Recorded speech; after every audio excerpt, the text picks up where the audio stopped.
Yeah, I can speak loud. Oh, okay, fine. Thank you very much. So, thank you very much for being here and for having me here. I'm really excited. This talk is going to be in deep learning, introduction to deep learning, and we're going to see some examples in Python in particular, because Python is nowadays the de facto language used in these kind of things, and I want to do it in a sort of unconventional way, as Nicola said, and I'm going to explain you very soon what's my idea of unconventionality. So this is something very unconventional. I have put some jokes in the slide, so if you don't mind. This is very unconventional. This is sort of gives you the idea of what I have in mind. I will use these as a sort of metaphor to introduce you to the deep learning. I don't know if you know what this is, but I give you a hint about it. It's related to Doctor Who. I know if you see Doctor Who, if you're from Great Britain especially, you should know, but I will explain it. Anyway, so this is the conventional introduction. We talked a lot about deep learning today, and we've said many, many times that nowadays in some tasks, deep learning is also able to overtake humans in some specific tasks, such as object recognition and image classifications, for instance. And this is something that advertise the deep learning, typically. Deep learning is somewhat related to it is about neural networks, and neural networks is somewhat related to human brains.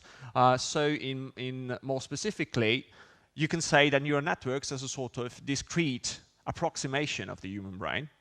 And this is an example of neural network.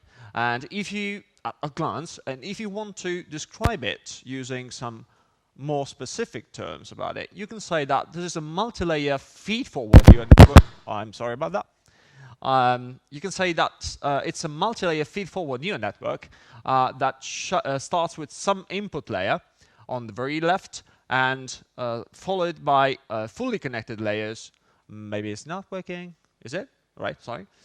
Which is followed by multiple hidden layers in the middle and with non-linear transformation. If you quite new to these kind of things, maybe this is your reaction, right?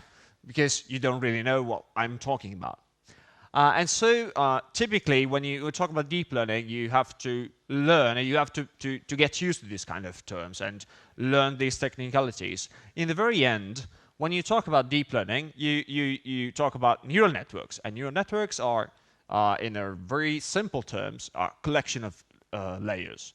But what are these layers? So basically layers are, you have the input layer on the very left, then you have the hidden layer, you have all the possible connections between the layer, and you finally end up having the output. And you stack multiple layers one after the other. In one single layer, what happens is that you have the multiplication of the input. You call it neurons because you're neuron stuff. So you have neurons, and you connect every single neurons to elements in the next layer, so you call it weighted connection, and then you have the bias in the end, and so this is a linear transformation, quite simple linear algebra, and then you have some non-linear operation. This is called activation.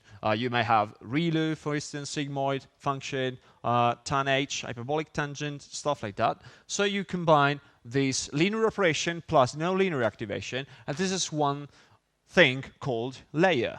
And you repeat these operations for each of these layers once you reach the output to get the final prediction. This is an overview at a glance of what a neural network is indeed. So for instance, if you take a look at this image classification task, the input layer is composed by pixels of images. You stack multiple layers, and then you have in the final activation layer the softmax classifier that basically tells you what's the probability of having the input image to different classes you have. For instance, in this case, you pass the image, and the network says, okay, the probability of being a bananas is 0.9. So, in summary, a neural network is built of layers. Layers are matrix multiplication, then add bias, then some non-linear transformation, and you repeat this computation layer by layer, and what the learning actually involves is learning the values of W and B, so weights and bias. And you have to do this repeating for each layer, and you do that by using a specific technique which is called backpropagation. If you won't have the details about that, so basically this is the idea. So apart from the awful math there, you basically have a sort of error function that calculates the loss, and you want to minimize the loss of the real data, the real target you have, so the real class of the image, for instance, and what you predicted. And then, so you start, this is called backpropagation, because once you go from left to right, passing the input directly to the prediction, so left to right, you do basically the opposite, moving right to left, correcting the values of weights using this backpropagation technique, which is basically based on optimizing the loss function and all the different weights by following the opposite direction of the gradient and blah, blah, blah. Right, fine, fair enough. Deep network come in different flavors. Today we've reached lots of examples. You may have feed-forward network, so the fully connected ones. You may also have convolutional neural network, the ones involved in image classification typically. Then you have a recurrent neural network. We have talked about sequence-to-sequence networks, for instance, or LSTM, long short-term memory. And then you have also cases in which you want to use, and that's only for supervised learning. It's typically used supervised learning. You can also have unsupervised learning using deep learning. You can have autoencoders, you can have deep leaf nets, and all the stuff. So if you want to join this field of machine learning, because deep learning is no more than a very narrow part of machine learning, you have to get used to all these kind of things. And I know that maybe it's still overwhelming to know everything from the very start, from scratch. So that's why I'm saying that if you know Doctor Who, you can say that deep learning is quite like the TARDIS. It's bigger on the inside, in the sense that once you get into the details, you have to learn lots and lots of things, and you have to get used to it very soon if you want to be productive. But anyway, what about Python? I promised you Python. So there are lots of tools nowadays, and as Irina already said, lots of frameworks changing every time. So we cannot advocate this one better than the other. I can only say what people use nowadays and what people used basically 6 months ago, which may be different. I promise you it's different. So anyway, in this picture, I just collected some machine and deep learning tools in the Python ecosystem. You have Shogun, PyTorch, Keras and TensorFlow, scikit-learn, PyML, lots of them. So the very first question you may ask yourself is, are all the same? Of course, the answer is no. If you take a look at only these libraries, PyBrain, PyML, scikit-learn. Scikit-learn is, for instance, the standard library to do machine learning in Python. All right, but scikit-learn is not used in deep learning world, and the reason why is that it lacks completely support for GPU computing.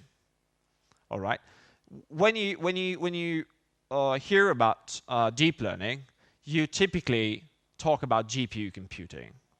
All right, so most of the time, deep learning and GPU computing are somewhat related, and the reason why they're related, and so that's why these libraries are actually actively used and developed for deep learning instead of plain machine learning, because they have support for GPU computing.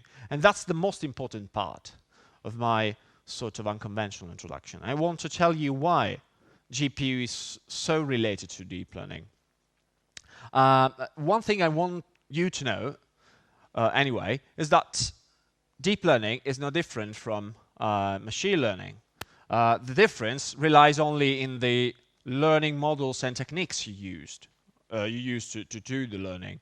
But in general, you can do machine learning also using these libraries. All right. The hardware related to deep learning is the GPU. When we talk about GPU nowadays, we talk about NVIDIA GPUs. There's something, we can discuss about it later, but so far when we talk about GPUs, we talk about NVIDIA GPUs. And the reason why it's used is because it has a better matrix algebra, it has support for parallel calculations, and that's one of the main reasons you want to use GPUs, and it's much more powerful. If you take a look at the schematics of the GPU, this is the NVIDIA Quadro FX GPU. You see that on a GPU, first of all, you have many, many more cores than you have on a CPU. And you also have high-speed memory on the GPU.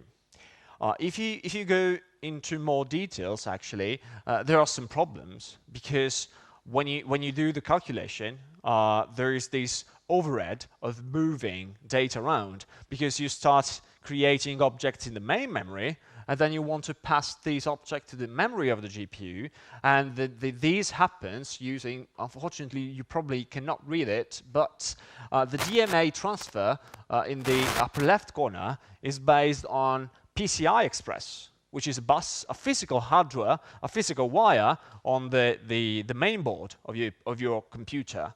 And that's where basically data are transferred from CPU to GPU, so from main memory to the GPU memory, all right? And so you may optimize a lot this. There are actually projects related to this optimization because this is actually the real bottleneck when you do the computation. But once you have everything on the GPU memory, it goes very, very fast with respect to the CPU. And I give you an example about that. So take a look at this. This is VGG16. Irina already introduced it. That's a quite popular network, big network, the one winning one of the ImageNet competition. This is called VGG16 because VGG is the acronym of the Oxford lab invented it, and 16 is because it's composed by 16 layer. And if you want to represent it in a sort of vanilla schematic, this is what you have in the bottom of the slide. So you have convolutional blocks, apart from max pooling, dropout, and stuff like that, sorry. And in the final part, you have fully connected blocks and the softmax function as prediction in the end. All right? It's fine here? All right. So if you want to compare the percentage of time required for computation in a VGG network, and you have GPU forward time distribution, so this is just for forward pass, GPU and CPU, you end up realizing that as for the CPU on the right-hand side, the percentage of time spent in computation is more or less equal to all the different blocks. On the GPU, you can see that some blocks, especially the fully connected ones, are very, very fast, and most of the computation is spent for the convolutional part. If you compare the forward and the backward pass, you see lots of difference, especially when you compare GPU and CPU. They're basically totally different times. And so if you take a look at these times, you realize why you want to have GPUs. And of course, I'm talking about training time, right? Not inference. If you're interested in the inference time, that's a different story, because there you can indeed use also CPU, and that's why you may have these kind of networks running on mobile devices, for instance, as we said this morning. But this is for training, and you see there's totally different order of magnitudes in the times you have on GPU and CPU. In the very end, when you do deep learning, you end up doing linear algebra matrix multiplication. In the back end, there is this popular function. This is popular because it's back from the 70s, and numerical computation. This is called GEM. That stands for Generalized Matrix to Matrix Multiplication. And that's the heart of deep learning, I may say. So the difference is in the scale. If you take a look at the number of parameters you have, for just one layer, considering our example, you end up having 57 million parameters. And just for one, considering a batch size, so a batch size means that you pass to the network 256 images at a time, and you want to just compute the calculation for the very first layer, you end up having 50, if you do the math and the calculation, you have 57 million of parameters, and just for one layer, and then you have to repeat it for all the different layers. So I want to explain you why GEM is an art of deep learning, and the general idea I want to give you is that if you take a look at deep learning in the very end, it's a lot of matrix multiplication. And that's why you want to have GPUs running, because you have more cores running there. Matrix multiplication, it's a highly parallelizable operation. So the more cores you have, the more efficient you are. If you take a look at fully connected layer in terms of matrix multiplication and GEM operations, it's quite easy to understand, because you have input layer, the weights, and that's a trivial matrix multiplication. That's it. That's why on GPU it's very fast. If you take a look at convolutional layer in these terms, convolutional is a bit more complex operation if you want. So if you images typically are seen as cubes, because you have height, weight, width, and channels, right? Because you have RGB, for instance, encoding. So you have a three-dimensional object, and you want to do this convolutional kernel, which is this cube. And the idea is that you want to apply this cube in every single part of the image, and then you want to get your output. So in terms of operation, this is what you do when you do convolution, basically. So you have this green square, which is called the kernel or the filter, call it whatever you want, however you want. And then you pass this filter through the image, and then you get the output. As you see in the animation, I cannot move too close. Maybe I move here. All right, fine. So, sorry about that. And that's the output of convolution. So, to be honest, the way convolution is really implemented is this way. So instead of having this image, this kernel moving around the image, the real implementation of convolution is creating this very big matrix, having the different weights of the kernel, and you call it C, and in the very end, you do the convolution by doing, again, matrix multiplication. So you have image multiplied by this C matrix, and you calculate the convolution, and this is the way you want to implement really convolution, because it's very easy to create the transpose convolution, which is the opposite function, and this is super efficient and very efficient because it relies on GEM again, and it's matrix multiplication again. So we talk about lots of these deep learning frameworks. What's the difference among these? Because they're not the same ones. You have many, many options and many, many reasons why you want to use one instead of another one. So one difference is in the way you specify the different models. You have configuration files, for instance, Caffe is one. Or you may have a programmatic way to generate your model. That's the case of PyTorch and TensorFlow, for instance. Another difference is that you can think of a neural network as a graph, and that's a central concept.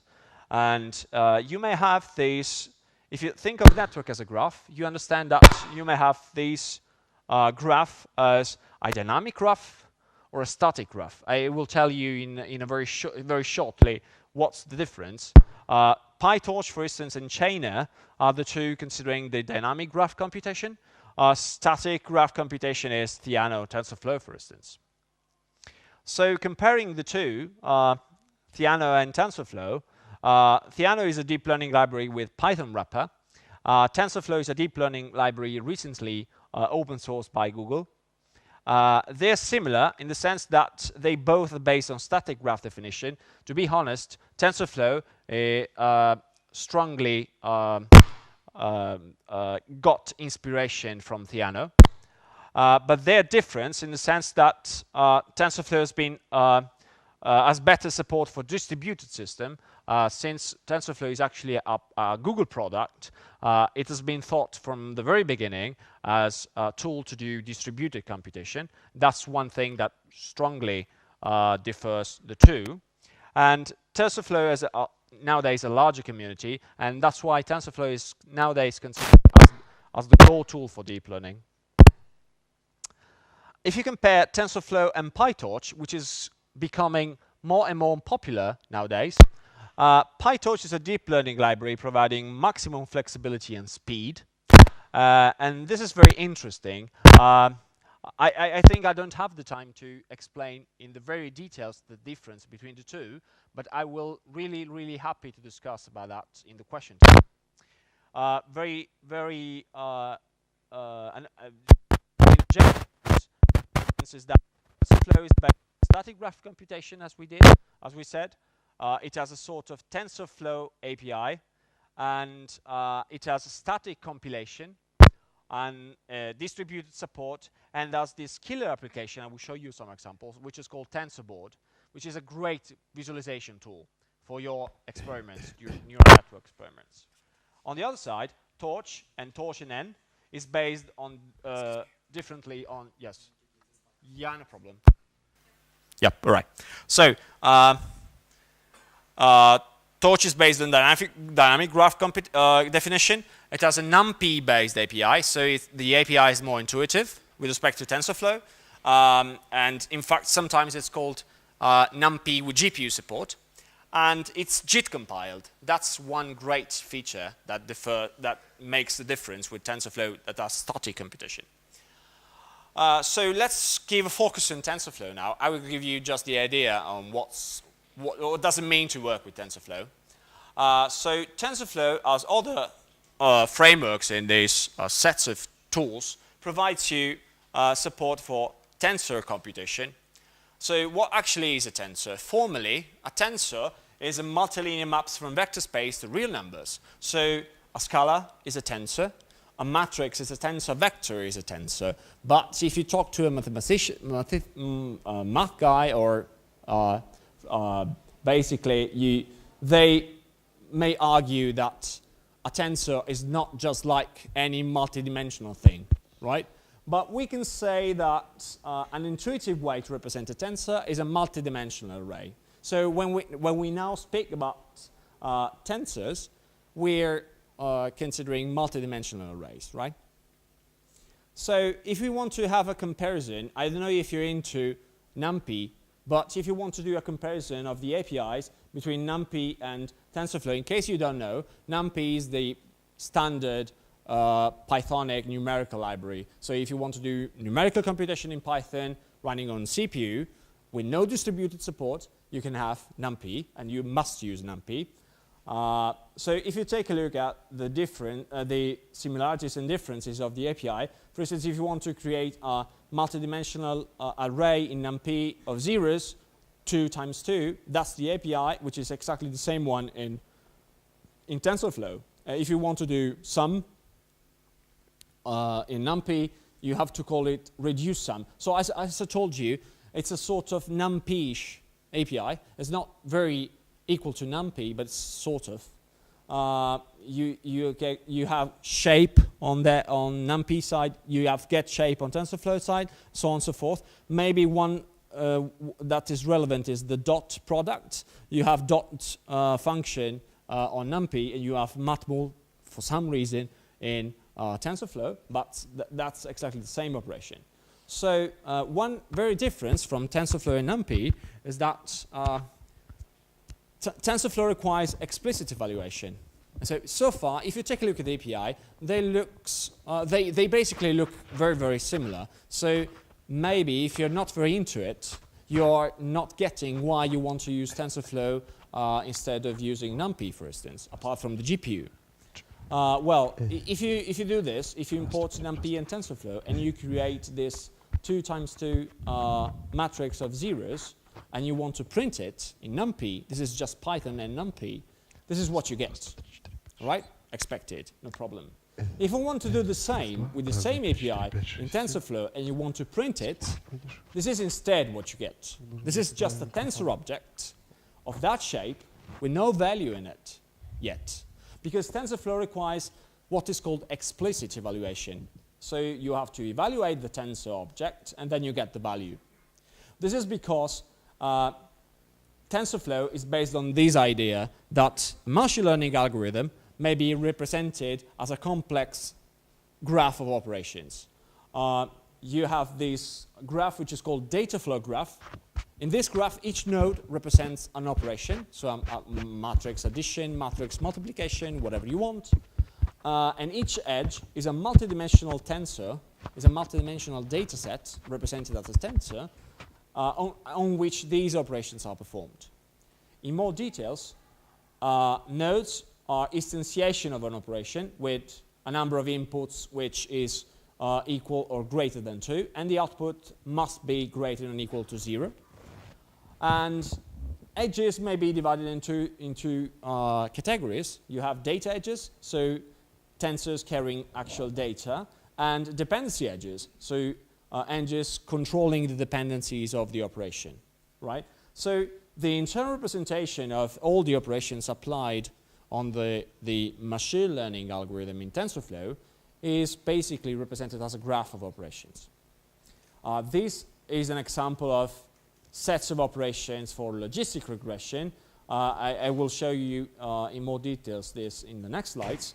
But if you want to implement a multi-layer network, basically you have to repeat this set of operations for each set of layers, and the graph is in charge of taking the connections from one edge, from one layer to the next one, and so repeat every single process here. So, right, oh yeah, sorry. So let's implement, yeah, I can make it, I promise. So let's implement Logistic Neuron using TensorFlow API. Yeah. And we're going to use quite popular MNIST dataset, so image of handwritten digits. Right. So that's the example. So we're gonna throw this in different steps. So we import TensorFlow, we create this placeholder object. The placeholder object gives you the idea that basically tensors are just placeholders. So objects where you want to structure the data you're expecting to process, but you're not passing the data yet until you really feed the graph. So you create X and Y. X is the data, Y is the prediction. So X is going to be a placeholder of floating point numbers of that dimension. So none means any number you want. So it's this is called batch size, so the number of samples you want to provide to the network every time. And 784 is just the number of features you want to use in this case. So it's 28 times 28. Y is the floating point placeholder for 10 classes, and that's because it's for we have digits from 0 to 9. That's our problem. Then we create this model scope.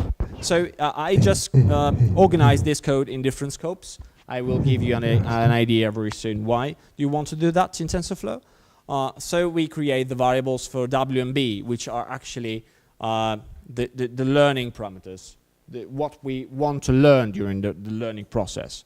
So the values of weights and the values of the bias. By the way, Logistic Neuron is just logistic regression, all right? So what we're actually doing now is to implement a very simple logistic regression model using a neural network. And despite the name, logistic regression is just for classification, right? Then after that, we create an activation function, so the real classification in this case, because we're going to have just one layer. And so we have the softmax applied to the sigmoid function of the matrix multiplication, so x times w plus b. So that's the logistic function, and in the very end, the softmax to classify the output.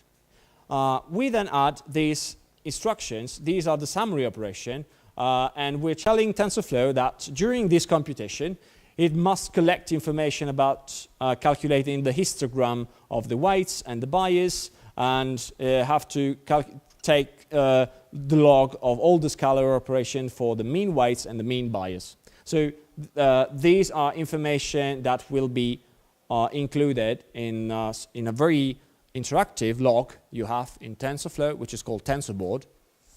And if you have multiple layers in TensorFlow, you basically have to repeat these operations for each layer.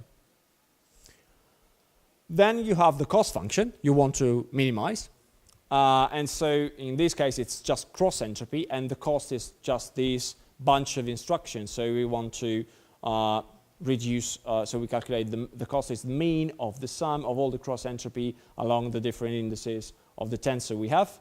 And we want to minimize it. We create summary to monitor the cost function again to be visualized in the TensorBoard. And the final part is we create the scope for the training process. So after we created the model and the cost function, we specify the optimizer. In this case, it's gradient descent optimizer with some learning rate, and we want to minimize the cost. All right? That's the TensorFlow API. It's not very intuitive in the very beginning, but this is how you do it in TensorFlow. And finally, the metric we want to compute during the learning process. So in this case, it's just accuracy, and we want to calculate the accuracy during the learning process. And we want TensorFlow to log the scalar value of each accuracy score calculated during the training. All right, so we end up creating this summary writer. So we specify what is the graph we want to log and what's the path of the folder we want to store the logs. And so if you want to print the different summaries we collected during the model computation, the graph creation is this one. So we print all these summaries we have, and then we print all the basically this merge operation. So we can merge all the different summary in one single point. All right, and the fourth and last step to do the learning in pure TensorFlow is this. We create a session, and this is where the explicit evaluation model comes into play, because we create a new session where we pass the graph we created, and we feed, in this session, data to this graph. All right? So we create a new session, we run it, and we implement the main loop for the learning process. So we repeat this operation for all the epochs we want, for the training epochs, and during each epoch, we basically feed the optimizer and the cost function and the actual data. So we actually feed the actual data to these tensors, and these tensors. So if you think of them as graphs, you actually get it what's going on. If you basically, every single tensor is connected to each other tensors. So once you feed data into one tensor, since this tensor is connected to each of the other operations, you basically end up, TensorFlow is in charge of get the data and pass these data through the different connections in this graph. All right? Okay, so, and this is, if we basically run it and we get this performance, so far so good. And this is just to implement a very logistic neuron, so it's a bit difficult in the very beginning. And if you take a look at, if you take a look at the TensorBoard, as I promised, TensorBoard this is how it looks like. And once you have run your session, TensorFlow automatically has gathered all this information and generates these charts for you. For instance, this is the charts of the scalars. So you have unfortunately you cannot read it, but this is for accuracy, and this is for the loss trend. This is the graph representation of what we implemented. So actually, this is what TensorFlow, this is how TensorFlow represents all the operations we've implemented. So this is the actual graph TensorFlow created. And these are the histograms for the cost function, for instance. And that's it for TensorFlow. I just want to give you a very quick overview to Keras, which is a nice library. I really like it. And I strongly suggest you to go for it, especially if you're quite new to this. Differently from TensorFlow, as you probably already guessed, Keras is quite tightly integrated with TensorFlow. Keras is a deep learning library, I typically said, for perfectionists with deadlines. That's because it's a higher level API for neural networks, which is written totally in Python. So if you're into Python, it's very easy to understand the code. And one of the main advantages of Keras is that Keras supports different backend. So you can actually have Keras running on top of TensorFlow, CNTK, Theano, and actually also MXNet. Keras allows you for fast prototyping, and the API is very user-friendly. Supports all the kind of networks you may want, and runs seamlessly on CPU and GPU. And is compatible with Python 2 and Python 3. And if you want to really understand why Keras is tightly integrated to TensorFlow, I can tell you that from now on, from release of 1.3 of TensorFlow, which is the actual stable release, you can do something like from tf, which is TensorFlow.contrib, import Keras. So actually, Keras is now inside TensorFlow. So if you install TensorFlow, you already get it. And from the next release of TensorFlow, you can actually have directly Keras integrated into TensorFlow. This means that you can access the friendliness of the API of Keras from TensorFlow, and at the same time, using the distributed support for distributed computation TensorFlow provides you. And in the very end, if you want to implement the exact same logistic neuron using Keras, that's all your code you need. You just have to import Keras and some layers, dense layers and activation layers. You just create this sequential object. You add to this sequential object different layers you want. In this case, we want to have just a dense layer having 10 neurons in the output with that input shape and that activation, and the softmax activation function in the very end. We compile the model using the optimizer. In that case, it's stochastic gradient descent, so the same one we use it. Categorical cross-entropy was the loss function we want to specify, and then you fit the model. You don't have to implement anything from scratch, because if you want to do in pure TensorFlow, you end up implementing every time the same code. Keras is just an API, an higher level API that sits on top of TensorFlow and gives you the ability of having a very simple API to create networks. It's very easy to understand and very quick to use, even for newbies. If you want to, that's it. So if you fit the model, basically this is what you get. So automatically you specify that you want 25 epochs, and then you run it. This is just for 10 epochs, but Keras provides you all the information you need. So the loss values changing during the different epochs, how much time does it take, so on and so forth. It's very, very easy to use. If you want to know more about that, I can just reference to this link. It's actually Keras tutorials I end up making during many conferences. It's on my GitHub profile. So you will find Jupyter notebooks explaining you how you can actually use Keras to do these kind of things, and how Keras is highly integrated with TensorFlow.